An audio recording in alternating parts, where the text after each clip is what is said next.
Bueno, pues como decía ayer, no va a pasar ni un solo día sin que no tengamos una noticia nueva acerca de un escándalo del Fútbol Club Barcelona que, por cierto, la verdad es que nos está haciendo un poquito más entretenido y llevadero estos parones internacionales infumables. Bueno, pues ayer fue precisamente Esteban Urreiztieta quien informó a todo el mundo de que el juez Aguirre ha ordenado investigar inmediatamente el tipo de hecho por el que se piensa que Laporta todo lo que decía que era scouting encargado a Negreira no era tal y que podría ser precisamente lo coartada para haber tenido la excusa perfecta de subirle la pasta. Es decir, sabes que Laporta le subió de hecho los pagos a Negreira, ¿vale? Le pagó mucho más que cualquier otro, me parece que se los multiplicó por 4 y bueno, puesto que él se defiende o se defendía diciendo que esto era pagos por scouting, informes de todo tipo, pues el juez no se lo cree. Y como no se lo cree y además no había contrato por este concepto, resulta que ha ordenado a la Guardia Civil, creo que es, investigar todo lo que se refiere a esto para ver si esa coartada, si esa excusa de Laporta es cierta o no. Claro, si se descubriera que no lo es, pues entonces es cuando uno empieza a pensar que efectivamente esos pagos tenían otro fin. Ese otro fin tendría, en teoría, la orientación o el objetivo de influir en las designaciones arbitrales, que mediante Negreira serían siempre a favor o buscando algún tipo de favor para el Fútbol Club Barcelona. El caso, para resumir un poco, es que el juez no cree prácticamente nada de lo que le están contando desde Barcelona. Me refiero a todas las partes imputadas, expresidentes, etc. Entonces, a partir de aquí, claro, nacen las sospechas, nace el escepticismo y es de donde el juez ordena a la Guardia Civil investigar esto y lo otro. Y ahora que se ha sabido esto, pues te da la sensación de que efectivamente está desmontando pieza por pieza todo el entramado que el Fútbol Club Barcelona tendría presuntamente montado con este tema. Así que mucho cuidado porque me parece que en los próximos días vamos a escuchar bastantes cositas acerca de todo esto. No sé hasta qué punto quedará la cosa porque ya sabéis que todo esto se está llevando con celeridad, pero que necesita tiempo, ¿vale? Ya lo comentamos aquí con Tomás González Martín, lo ha dejado entrever Florentino, que la justicia, lo dijo en la asamblea, tiene sus tiempos, ¿vale? No podemos precipitarnos, hay que respetar los tiempos de la justicia, hay que respetar al juez, hay que esperar lógicamente a que se terminen todas las pesquisas, porque sobre todo y por encima de todo, si vivimos todavía en un estado de derecho, algo de lo que algunos todavía no estamos seguros, bueno, pues hay que respetar, como digo, los tiempos, las normas, las pausas y esperar. Simplemente, o sea, no hay otra. Pero está claro que ahora mismo la sospecha pública, creo que ya de esa no hay ninguna duda. Evidentemente, para la persona de la calle, todo este tipo de cosas que llegan, todo este tipo de noticias van en una sola dirección.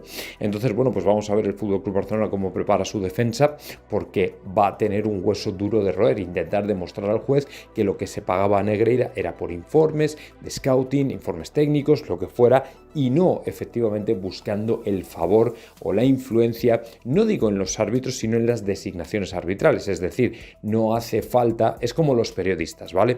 Todos sabemos de qué pie cojea cada cadena de televisión. Todos lo sabemos. Y claro, ellos evidentemente cuando tienen un sesgo hacia la izquierda, pues buscan periodistas que ya son de izquierdas, ¿me entendéis? Que se les ve que ya lo son. Si son de derechas, pues exactamente al contrario. O sea, aquí ninguno está buscando la objetividad, todo el mundo está buscando el sesgo. Y no les dicen a esos periodistas, claro, cuando luego esos periodistas dicen, a mí nunca me han dicho lo que tengo que decir en mi cadena o mi jefe o lo que sea, claro, es que no hacía falta porque ellos ya sabían perfectamente de qué pie cojeabas. ¿Entendéis? Esto es así. Entonces el tema de Negreira pues es más o menos igual. Él no necesitaba decirle al árbitro, oye, esto, lo otro o aquello. Es que ya sabía perfectamente hacia dónde iba a caer. Otro tema que estuvimos tocando ayer en el directo con Tomás González Martín y sobre el que arrojó, en mi opinión, una bomba bastante interesante, o por lo menos una suerte de exclusiva, fue precisamente al respecto de Kylian Mbappé y además una que me gustó mucho. Porque más allá de que el jugador venga, que lógicamente creo que sería muy interesante para el Real Madrid, lo cierto es que el equipo blanco, Florentino Pérez, puesto que ya no es la necesidad imperiosa de hace unos años, ahora sí que el Real Madrid tendría una fuerza o una posición negociadora de mucha más fuerza con respecto a años anteriores. Y esto es, a resultas, o en palabras de Tomás González Martín, lo que hará al equipo blanco, a Florentino Pérez, forzar a Kylian Mbappé a firmar un contrato en enero. La explicación es muy sencilla. ¿vale? Es muy sencilla. De todas formas, este artículo lo hemos sacado también en tribunamerengue.com, donde podéis, lógicamente, encontrar toda la actualidad del Real Madrid, donde os invito a ir, porque lo estuvimos comentando precisamente en la noche de ayer. Bueno, el asunto. Tomás González Martín dice, vamos a ver, esto es muy sencillo y muy fácil de explicar. Si el equipo blanco quiere ir a por un delantero top el año que viene, no puede esperar al último momento. Es decir, tú no le puedes presentar al Haaland una propuesta en la que él entienda que es el segundo plato. Es decir, el equipo blanco tiene que anticipar las grandes incorporaciones del verano y lo tiene que anticipar en enero. Pero claro, para enero tenemos que haber descartado o no a Kylian Mbappé.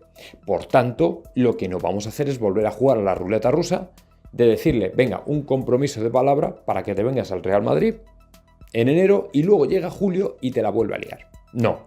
El Real Madrid ahora dirá, sí, ¿quieres venir al Real Madrid? Perfecto.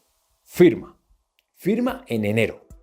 Y con 6 meses de antelación sabemos lo que vas a hacer. Porque si no quieres firmar, automáticamente nos vamos a por Haaland y a ti que te den. O sea, o firmas o te piras. O déjanos en paz. Y punto. Y esta es la única posición que tiene que tener el Real Madrid al respecto. Y me parece fenomenal. El Real Madrid no tiene que perder más el tiempo con un chaval que es un grandísimo jugador. Evidentemente es uno de los mejores del mundo, por no decir el mejor del mundo, y lógicamente no puede estar pensando... Es que es lo mismo que pasó con Ramos, ¿os acordáis? O sea, el jugador estuvo estirando el chicle hasta que al final se rompió, y el Real Madrid tenía que programar, y tenía que anticipar, y tenía que preparar la siguiente temporada. Estamos hablando de febrero, quiero recordar finales de enero, febrero. Entonces no puedes demorar como si fueras eterno. Y del Madrid no se ríe nadie, y 2 veces menos. Una, bueno, nos la has podido colar, evidentemente, pero 2 no. Y creo que en este sentido el Madrid hace muy bien en obligarle a firmar un contrato en enero. Porque de esa manera te aseguras que efectivamente el jugador viene, y si no viene, pues que se busque la vida. Y sobre todo que nos deje a nosotros buscarnos nuestra vida. Que nos deje a nosotros buscar a un delantero que si quiera venir, que se muera por venir y por el que merezca la pena luchar. Si es Haaland, que es muy difícil, pues que sea Haaland. Y si no es Haaland, pues que sea quien sea. ¿Me entendéis? Pero que nos deje hacerlo tranquilamente y sobre todo con tiempo, anticipar, esa es la clave.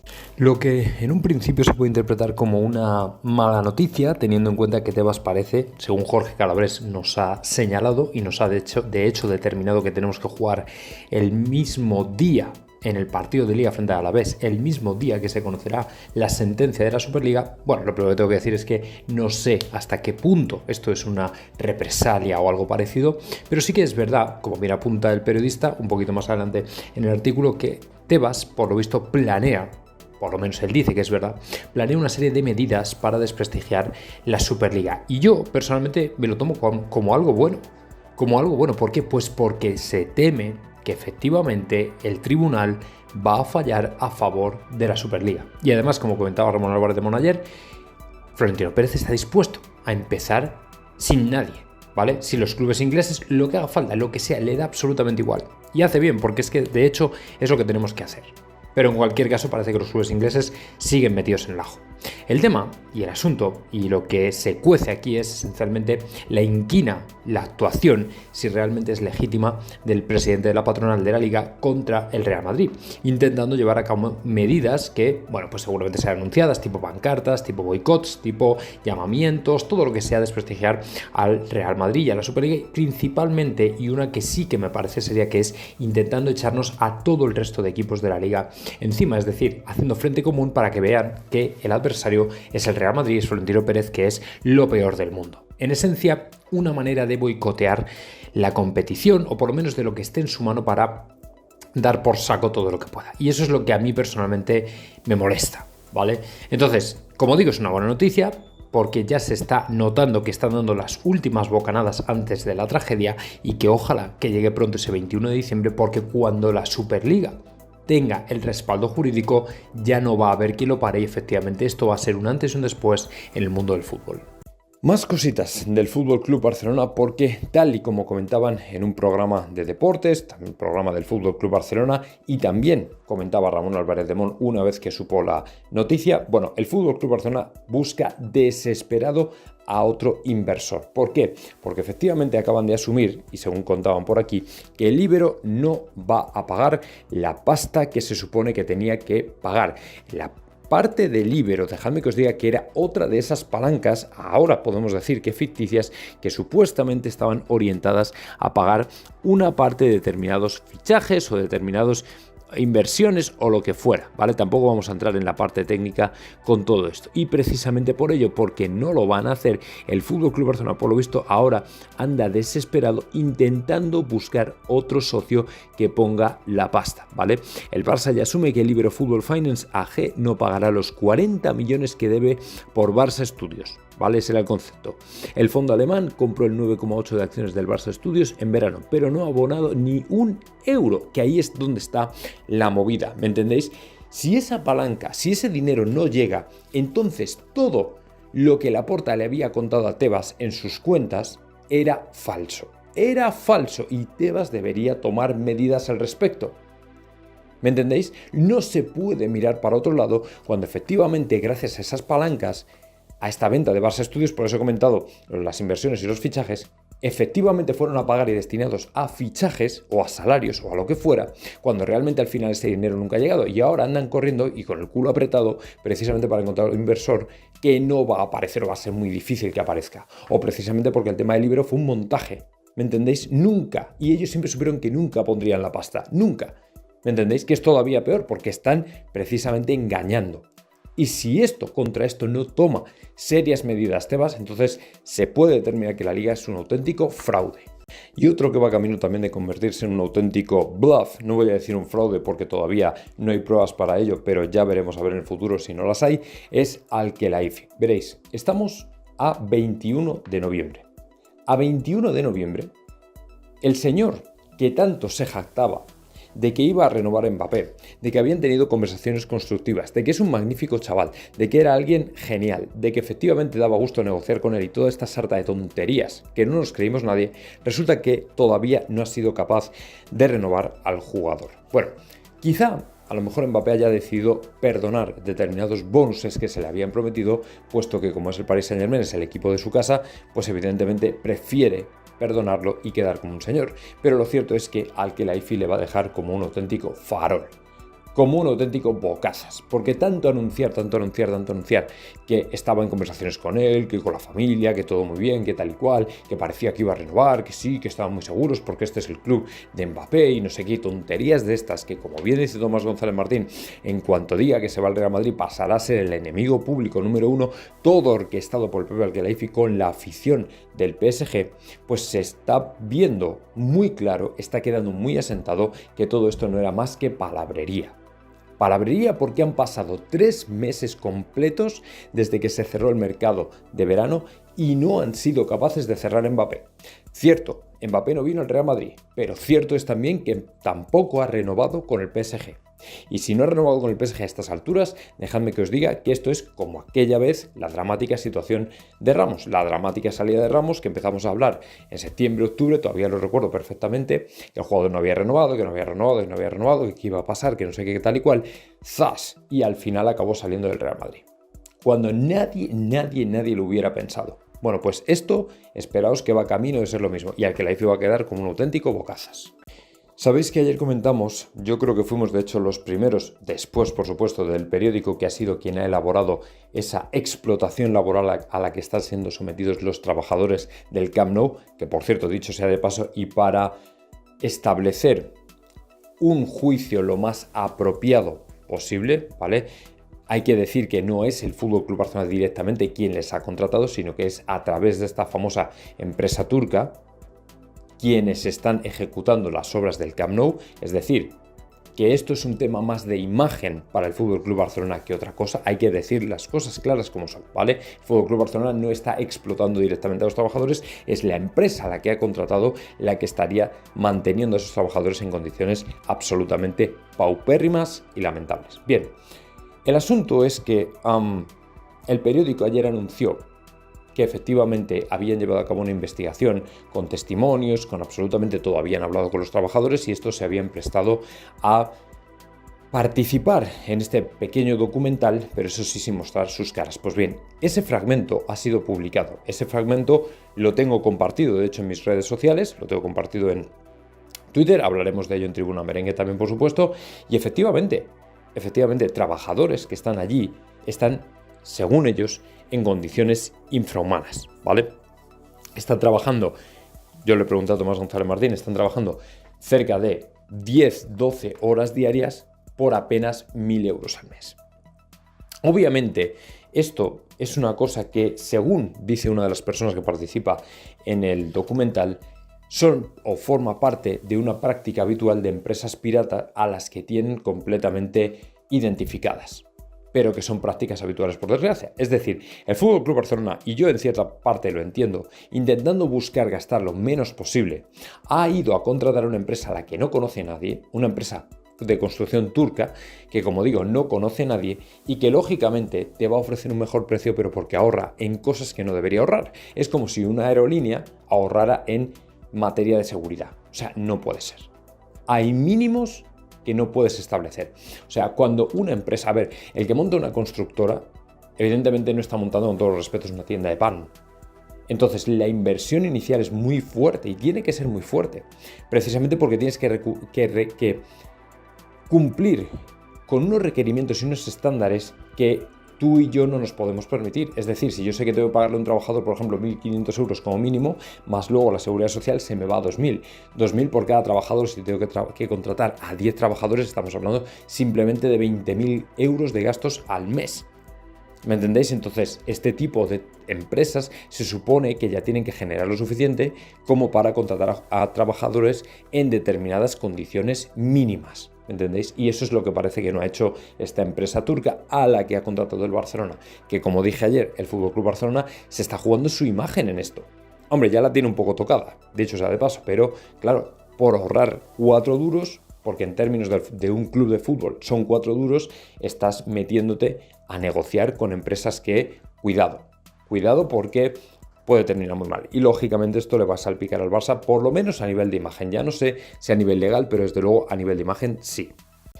Bueno, además, tenemos que decir que una vez certificadas las ausencias largas, por cierto, de Camavinga y Vinicius Jr., había que ocupar 2 plazas en el equipo. Estas 2 plazas, según José Luis Sánchez, serán ni más ni menos que para Nico Paz y Mario Martín. Bien, Nico Paz es un jugador que ya estaba entrando en las dinámicas del primer equipo, con lo cual no ha sido coincidencia y tampoco ha sido precisamente por la lesión de ninguno de ellos por lo que ha entrado. Él iba a entrar de todas las maneras porque se entiende que Nico Paz es uno de esos jugadores que sí que parece estar tocado por la suficiente varita mágica como para estar en el primer equipo. Mario Martín es un caso un poco diferente. Mario Martín sí que viene un poco a rellenar de momento y vamos a ver, a rellenar con todo el respeto en el sentido de que si está ahí es porque es mucho mejor que cualquier otro. O sea, eso es lo primero. Si está en el primer equipo es porque se le considera otra muy buena opción. Pero no quiere decir que efectivamente vaya a terminar en el primer equipo. Ya sabéis que ahora mismo el Real Madrid es ultra competitivo y hay que tener muchísimo nivel como para estar en el equipo blanco, ¿vale? Eso por supuesto. Pero bueno, en cualquier caso sí que es verdad que estas 2 opciones son muy buenas. Para mí, personalmente, lo mejor que podría hacer el Real Madrid era fichar en enero, volver un poco a los tiempos antiguos y decir, no, vamos a abrirnos un poco al mercado, no vamos a ser tan rancios de estar siempre diciendo no al mercado y aquí lo único que se va a fichar es Mbappé y punto. No, hombre, hay que estar un poco también a las oportunidades que te ofrece precisamente el mercado con jugadores que a lo mejor ya están ciertamente consagrados y que, oye, te pueden funcionar en el Real Madrid y tampoco tienen por qué ser una bestialidad a nivel de precios, ¿me entendéis? Entonces, bueno, pues en este sentido vamos a esperar, vamos a ver qué pasa. Yo personalmente creo que deberíamos ir en enero al mercado sin ningún tipo de problema y sin ningún tipo de complejo, pero el Real Madrid ya sabéis que es muy reticente a la hora de pensar en esto. Así que, bueno, vamos a esperar a ver qué pasa, vamos a ver si efectivamente el club decide ir en enero o no, pero de momento Nico Paz y Mario Martín se quedan con esas 2 plazas.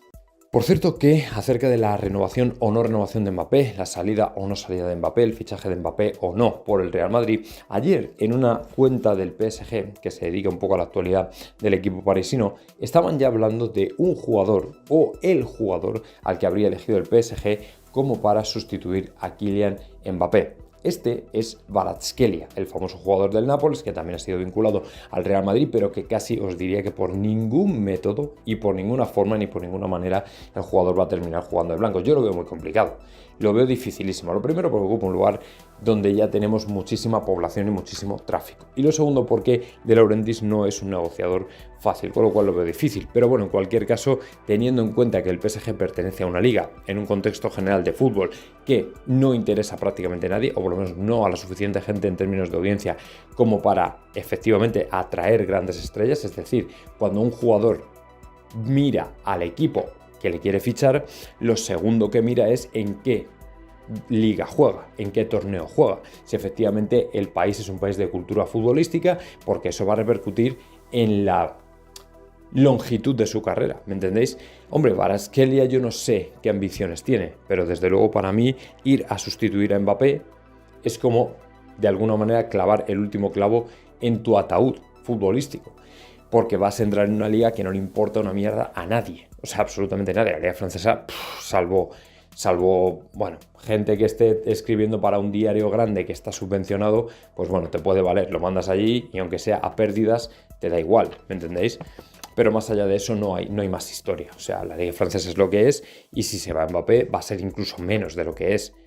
Entonces, bueno, ellos sabrán lo que tienen que hacer, ellos sabrán lo que pueden hacer y Kvaratskhelia ya es suficientemente mayor como para saber si efectivamente quiere ir a reemplazar a Mbappé. Lo más importante es que esta cuenta del PSG entiende o dan por hecho ya la salida de Mbappé, que también es importante.